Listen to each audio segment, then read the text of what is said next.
peregrinan.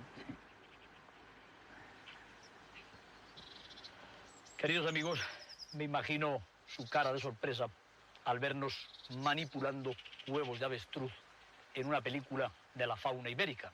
Para empezar, les diré que no son huevos de avestruz, sino huevos de cera recubiertos de escayola y fabricados por nosotros. Y para continuar, les diré también que uno de los más interesantes capítulos de la fauna ibérica tiene mucho que ver con los huevos de avestruz. Hay un ave llamada alimoche que nidifica en la península ibérica y que es una de las pocas criaturas capaz de utilizar instrumentos para hacer cosas. Concretamente, guijarros de piedra que toma del suelo con el pico y que utiliza para romper huevos de avestruz. Pero antes de continuar, permítame que entregue mi huevo falso a nuestro colaborador para que selle cuidadosamente con cera la apertura y pueda mantener su contenido ni más ni menos que 20 huevos de gallina. Después, en mi cuadernito de notas de campo, les voy a enseñar algunas fotografías. Este buen señor que aparece aquí es el famosísimo barón Hugo van Lawick, famosísimo como naturalista de campo. Él descubrió que los alimoches pueden utilizar piedras para romper huevos de avestruz. Y poco después de descubrirlo, me hizo un pequeño desafío. Doctor, ¿por qué no averigua usted si en España los alimoches que han podido pasar el invierno en África, quizá en el Serengeti donde yo trabajo, rompen también huevos de avestruz que usted pueda colocar en sus campos? Y más aún, ¿por qué no prueban con alimoches jóvenes que nunca hayan estado en África? Y así podremos saber si el comportamiento de romper huevos de avestruz es aprendido de sus mayores por imitación o es congénito, es decir, un comportamiento en el que bastará el estímulo del huevo para que el joven alimoche actúe. Para ello, nos tomamos la molestia de fabricar huevos de avestruz, primero de cera, como pueden ver perfectamente. Después les hemos recubierto de escayola. Luego han sido convenientemente pintados hasta que tengan un grosor semejante al de la cáscara del huevo del avestruz. Luego les hemos rellenado nada menos que con 20 huevos de gallina para depositarles en los campos donde pudieran verles los alimoches viejos venidos del África o los alimoches jóvenes que nunca habían salido de España. ¿Qué pasará? ¿Serán capaces de romper los falsos huevos de avestruz en los campos ibéricos?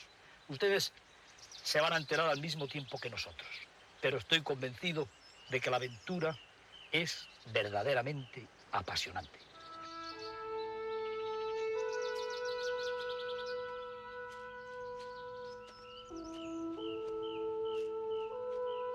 El experimento, en realidad, empezó medio año antes. Una mañana del mes de mayo, cuando me acerqué a una roca arenisca donde año tras año sabía que anidaban los alimoches.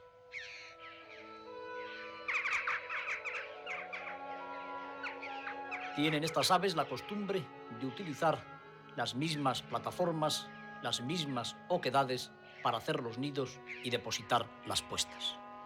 No resulta, por lo tanto, difícil la localización del nido.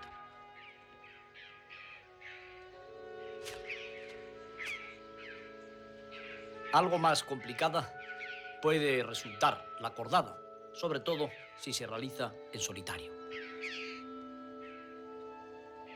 Pero no conviene acercarse en tropel o en grupo a los nidos de las rapaces. Este comportamiento podría ahuyentarlas, pasar tiempo fuera y peligrar los polluelos. No dejan los alimoches, la pareja que regenta el nido, con su plumaje llamativo, de volar sobre la cabeza del naturalista.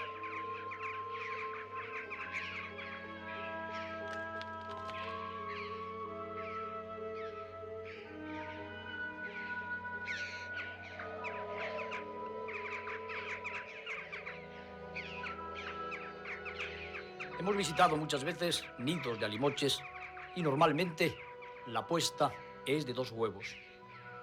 Suelen nacer 2 polluelos. Con frecuencia, uno de ellos no llega al desarrollo total. Muere porque nace tardíamente y porque es dominado por su hermano en la utilización de los alimentos que aportan los padres.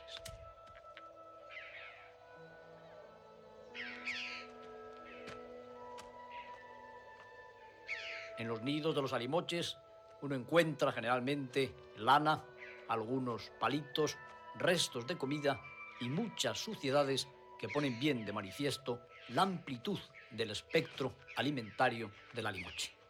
Estas aves comen prácticamente de todo, desde heces fecales a carroña. Incluso son capaces de cazar pequeños animalillos y hasta peces y cangrejos.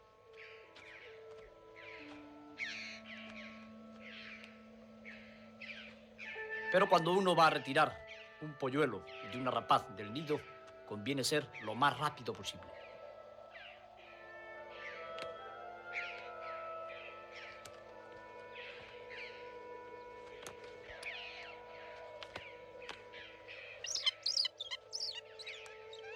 No deja uno de sentir cierta pena por la pareja de alimoches adultos que están en el cielo con el temor de que sus polluelos puedan ser robados definitivamente de su nido. En esta circunstancia quizá salvamos la vida del más pequeño de los alimoches, porque ciertamente nuestro nido tenía dos polluelos. Uno poco desarrollado, el otro grande, concretamente el que en este momento está ya dentro de la mochila.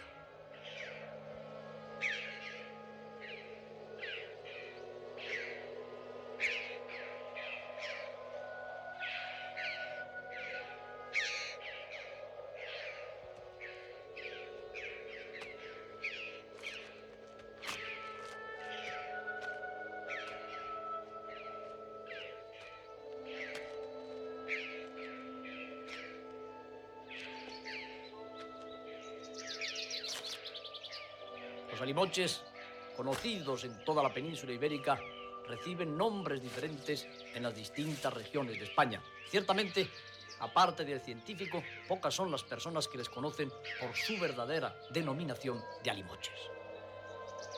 Se les llama abantos, se les llama equivocadamente quebrantahuesos. Hay multitud de denominaciones en cada una de las regiones donde nidifica el pequeño inmigrador buitre africano. Con todo cuidado, observado por la pareja, deposito la mochila donde va nuestro tesoro, la cría de alimoche que nos va a permitir llegar a la conclusión de si estas aves son capaces de romper huevos de avestruz utilizando piedras mediante una simple aptitud del comportamiento de tipo genético, es decir, no aprendida por imitación de sus mayores.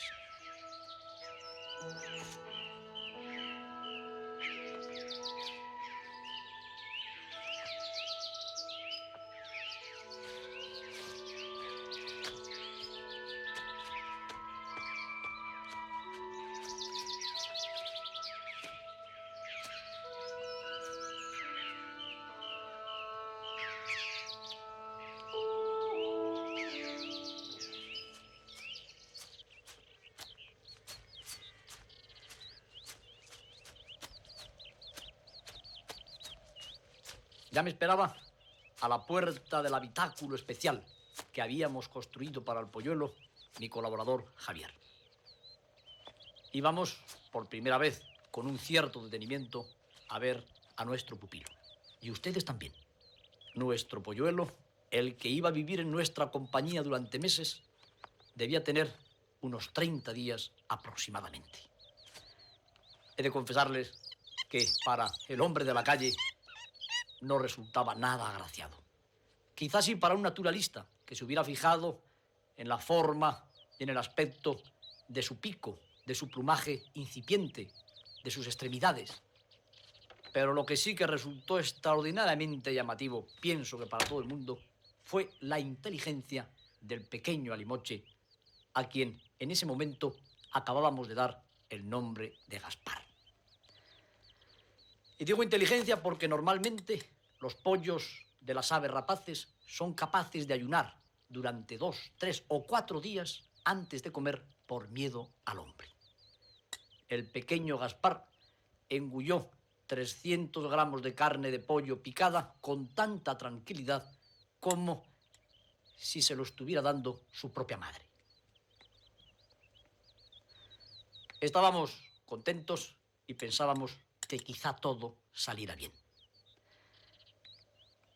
Y les confesaré ahora que al alimoche le pusimos el nombre de Gaspar, porque en las ciencias de la conducta, a las criaturas que se desarrollan separadas de los miembros de su especie, se les llama así, porque en Alemania apareció un famoso muchacho que no sabía hablar y que había sido criado separado de todo el resto de los hombres en un negro y oscuro habitáculo.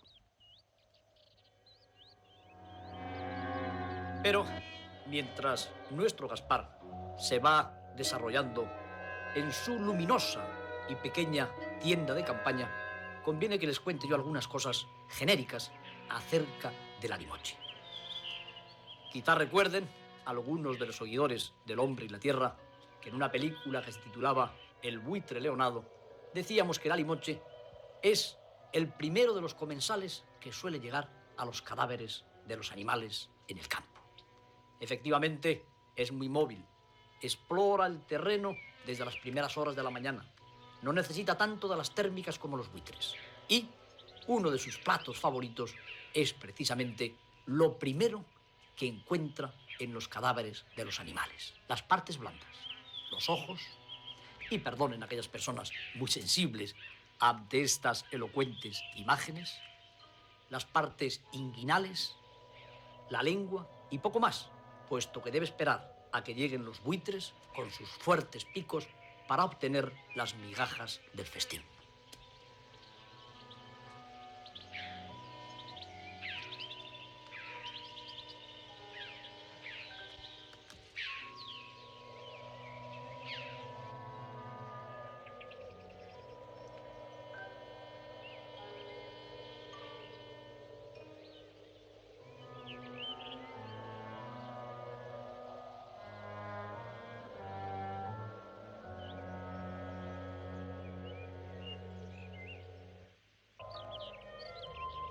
Sitúan sus nidos, los alimoches, a veces en minúsculas cortaduras. Hace unos años no había cárcava en España, no había colina rocosa, no había montaña que no tuviera su pareja de alimoches. Hoy, esa silueta llamativa, blanca y negra, del llamado en algunos sitios quebrantahuesos, empieza a faltar de nuestros cielos. Y no resultaba raro tampoco que en la península ibérica los alimoches sacaran adelante dos polluelos. En este caso parece que beben del pico materno.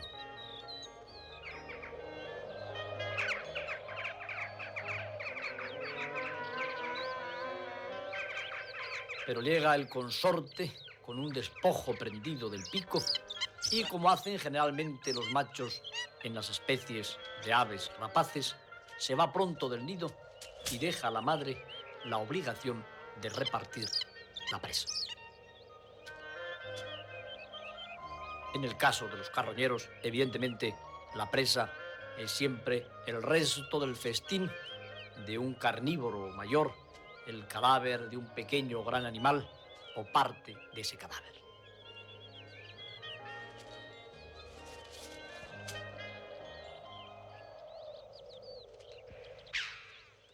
Para nosotros, mientras los alimoches nidificaban en la península, no lejos de la cárcava donde está instalado nuestro campamento, había llegado el momento de comprobar si los alimoches adultos, recién llegados del África de las avestruces, eran capaces de romper en nuestros campos el falso huevo de avestruz. Habíamos colocado mucho antes un high o tienda de campaña adecuada para filmar, con objeto de habituar a estos astutos pájaros a la presencia del habitáculo. Tomamos todos los datos fotográficos y nos dispusimos una buena mañana a averiguar lo que pasaba.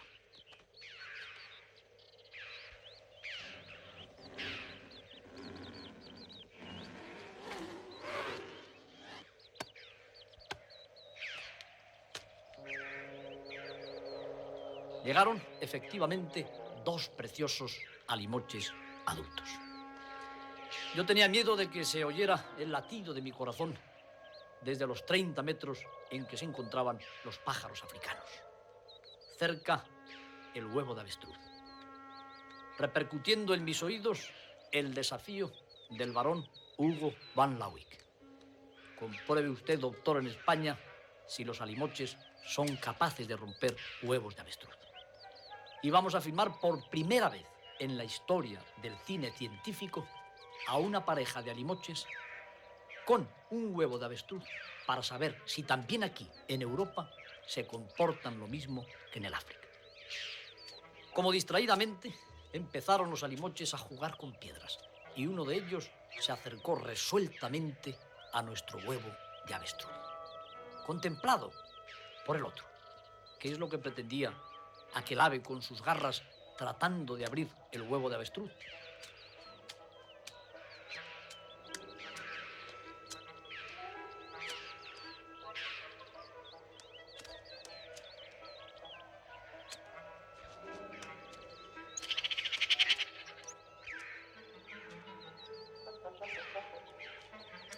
Acertó el alimoche a meter una de las uñas por el orificio que estaba tapado con cera blanda. Teníamos verdadero terror a que sacara el huevo del tiro de nuestra cámara, a que el huevo se ocultara detrás de cualquier arbusto y no pudiéramos ver lo que iba a pasar.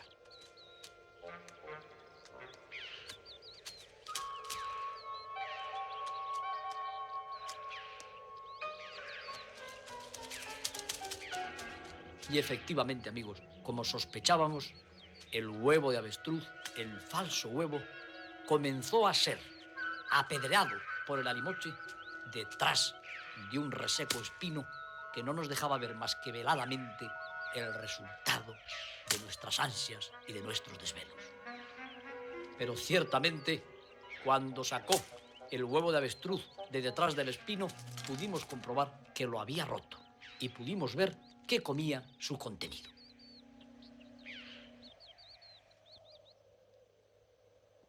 La primera parte de nuestro experimento había resultado positiva. Y cuando los árboles de la cárcava se tiñeron de amarillo, cuando llegó el mes de octubre, cuando todos los alimoches adultos estaban ya en el África, penetramos nosotros en la tienda de campaña de Gaspar para darle también a él la libertad. Entre tanto, nuestro amigo se había hecho un buen mozo. Ostentaba el bonito plumaje de los alimoches inmaduros, totalmente diferente al de los adultos, libre del fondo blanco y de las bandas negras de las alas, integrado sobre todo por tonos ocráceos y cremas.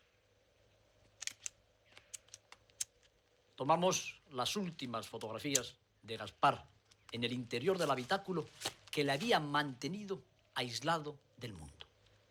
Observamos con todo detenimiento hasta las minúsculas plumas cobertoras, las rémiges secundarias, las bellas y largas rémiges primarias, las caudales que dan a la cola del alimoche el aspecto de una cuña.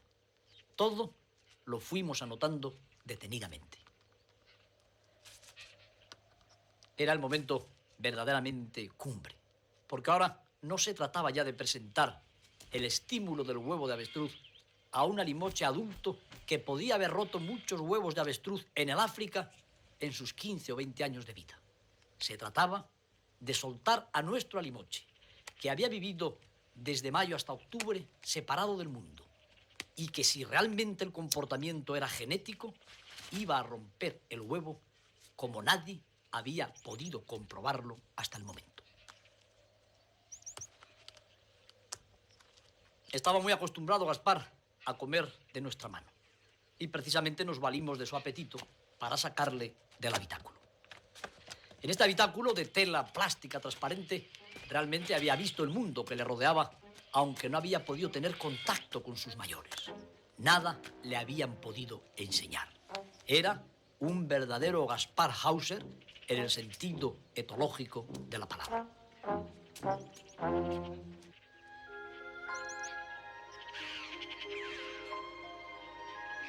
Poco a poco fuimos llevando a Gaspar hasta una roquilla alta desde la que le resultaría fácil emprender el vuelo.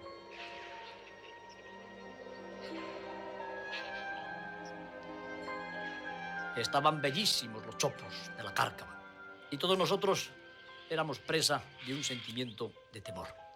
Y si nuestro Gaspar se pierde, si llevado por un tremendo impulso migrador se va del valle y nunca somos capaces de saber cuáles hubieran sido sus reacciones genéticas,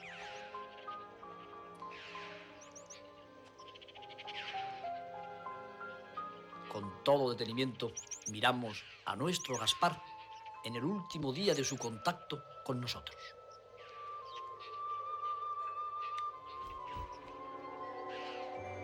Y Gaspar, amigos míos, llevado por el vigor de sus jóvenes alas, capaz como todos los alimoches del mundo de volar perfectamente, fue ganando poco a poco el cielo del valle. Sus primeros planeos fueron torpes. Temíamos incluso que fuera a estrellarse contra los árboles. Pero le bastaron unos pocos aletazos para ir dominando su medio, el aire. Comprobábamos aquí una vez más que, contrariamente a lo que se creía, la maduración de la capacidad para volar de las aves no precisa un entrenamiento previo. Que una vez encerrada durante mucho tiempo, si sus músculos son lo suficientemente fuertes, puede evolucionar a la perfección tras un pequeño ensayo. Este sí que era también un comportamiento genético. Nadie tenía que enseñar a Gaspar cómo tenía que colocar las alas para planear, para progresar en el aire. Yo sospechaba que nadie tendría que enseñar a Gaspar tampoco lo que tendría que hacer cuando encontrara el primer huevo de avestruz de su vida.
Y al fin llegó el día, amigos míos.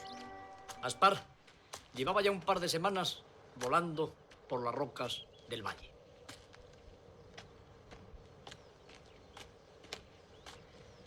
Habíamos ido habituándole a comer pedacitos de carne en puntos determinados. Concretamente, en los lugares donde íbamos a colocar el falso huevo de avestruz.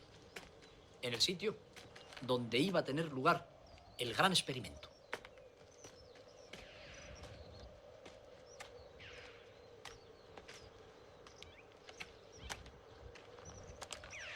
Era una pequeña meseta que se dominaba desde cualquier punto del espacio.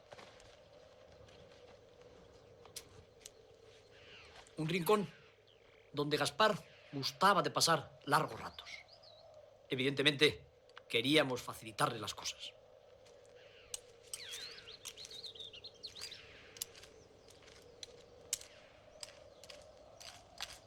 Entre los miembros de mi equipo abundaban los escépticos.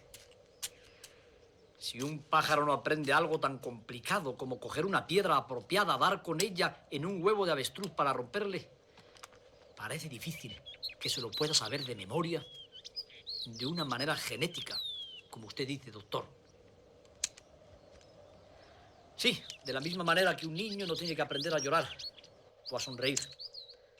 De la misma manera que no tenemos que aprender a cerrar los ojos cuando nos tiran un puño de tierra. Algo que nos viene ya dado por nuestro propio código genético.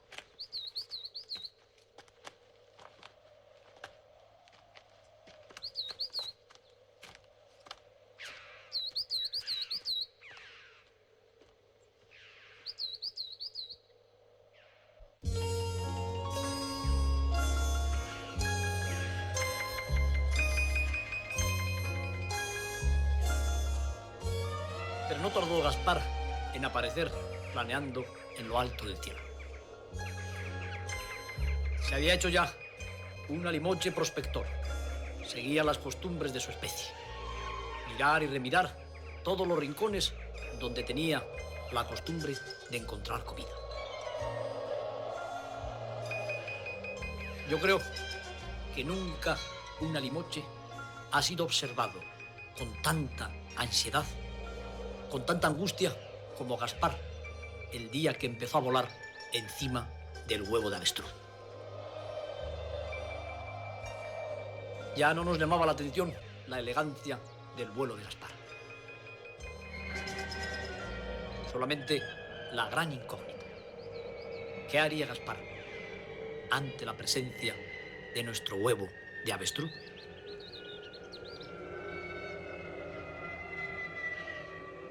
Gaspar se dejó caer como un paracaidista, suavemente, sin prisas.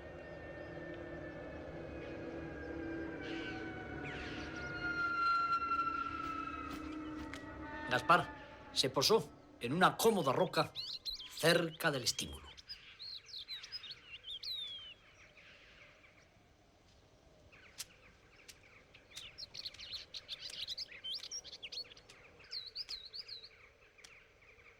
Y exactamente igual que ustedes lo ven, porque no hubo filmaciones previas, Gaspar empezó a tocar el huevo, a palparlo, a coger piedras y a lanzarlas al menos contra el suelo.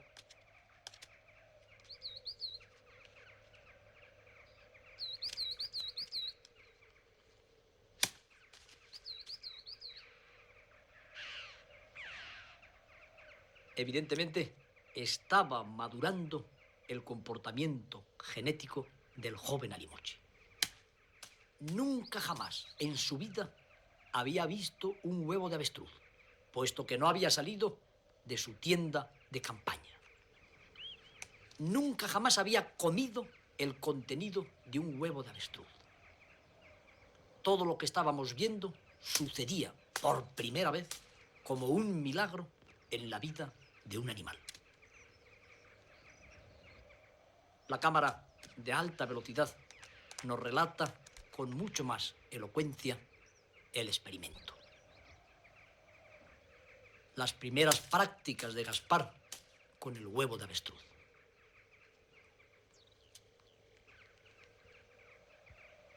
Se dedicó primero tranquilamente a buscar piedras, generalmente mucho más grandes de las que nosotros le habíamos colocado en las inmediaciones del huevo. Como olvidado aparentemente del estímulo, se dedicó a golpear el suelo con aquellas enormes piedras para su tamaño.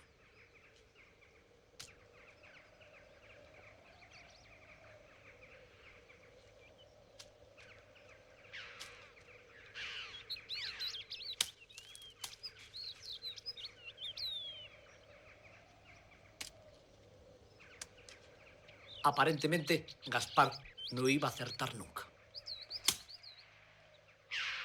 Pasó una larga media hora. Nosotros estábamos estupefactos. Y Gaspar fue reuniendo piedras de distintos tamaños en torno al huevo de avestruz.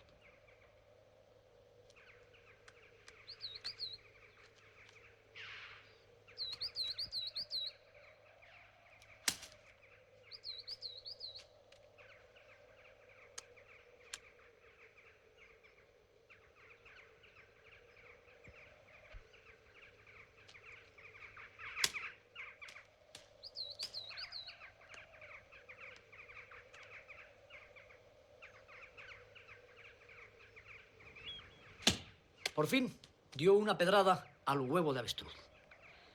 Aquel primer acierto parece que puso en marcha los resortes profundos del comportamiento innato.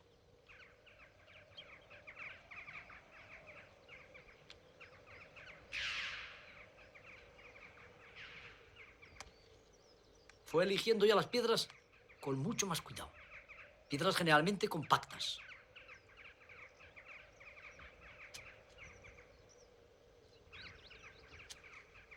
Y nos dejó helados de asombro cuando por primera vez tomó la medida, calculó la distancia con la pata, exactamente igual que hicieron los salimoches adultos.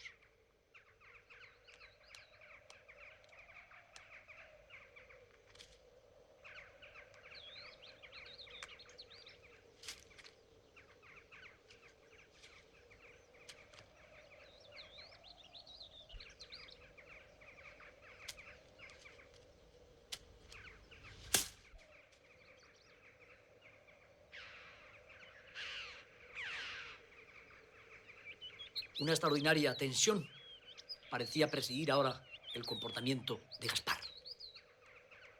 Había como una decisión total de llevar a cabo su propósito. Ya no se alejaba para nada del huevo y los aciertos eran cada vez más numerosos.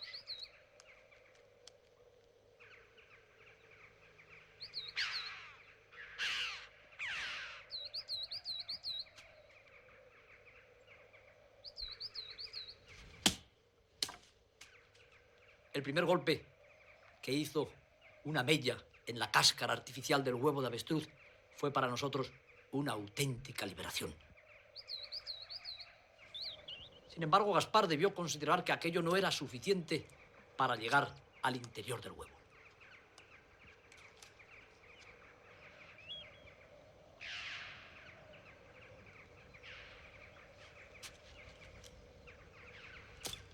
Ahora íbamos a obtener un primer plano.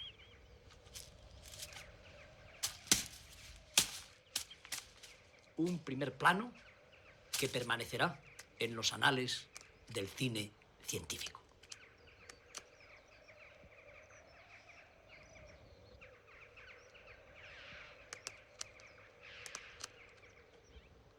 Pero tampoco esta vez se dio Gaspar por satisfecho.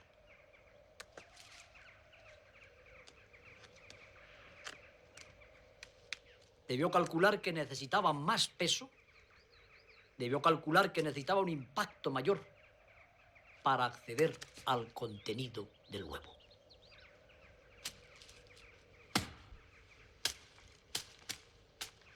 Y ustedes lo han visto con nosotros.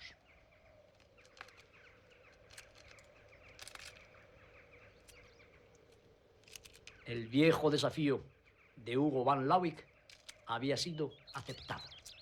Gaspar había salvado nuestra reputación.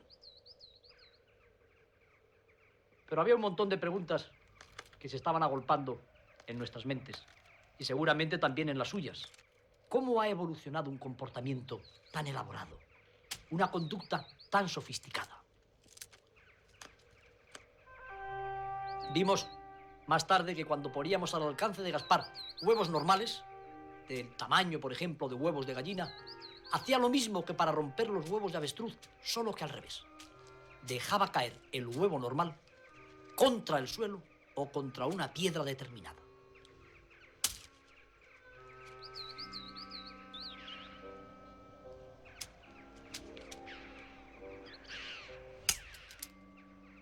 Esto debieron hacerlo los salimoches mucho antes que la fractura de huevos de avestruz. Esta primitiva conducta, común en ciertas aves, debió ser la que indujo el prodigioso desarrollo filogenético de la elaborada conducta de romper huevos de avestruz, empleando, como el mismo hombre, útiles pétreos.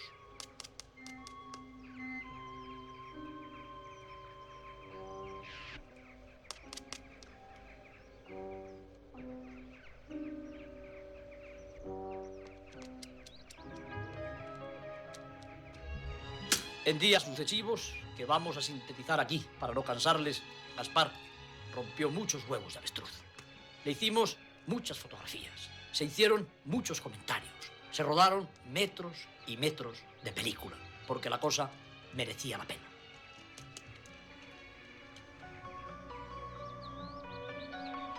Habíamos conseguido demostrar cinematográficamente que una de las conductas más elaboradas de los animales de todo el mundo, el empleo de piedras para romper huevos, era un mecanismo genético.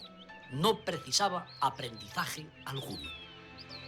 Los salimoches, amigos míos, viven en España.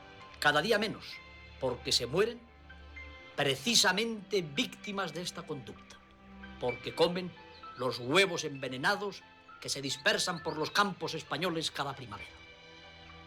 Si este documento sirve al menos para que no se coloque un solo huevo envenenado más en los campos de España, el esfuerzo habrá merecido la pena.